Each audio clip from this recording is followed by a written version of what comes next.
5. But for now, let's move on to the Middle East, where the head of Israeli military intelligence, Aharon Haliva, has resigned. He's the first senior Israeli official to step down over the Hamas assault in October. Mr. Haliva had accepted responsibility for security failings which allowed the attacks to take place. 1,200 people were killed, hundreds more were taken hostage by Hamas and allied groups.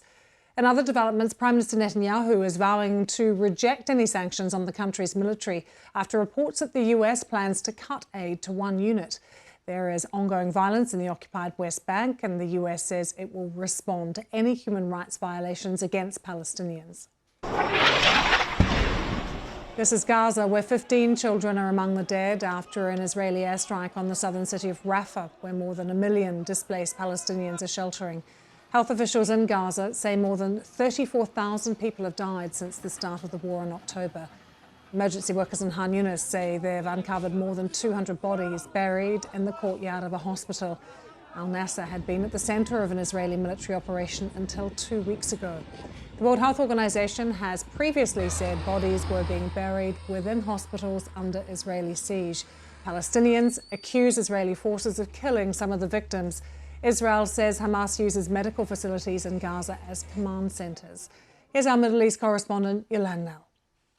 Major General Aharon Haliva is the most senior Israeli official that we've had so far to step down from his role in connection with the failings that led to the October the 7th attacks by Hamas that really shocked Israel and shocked the rest of the world.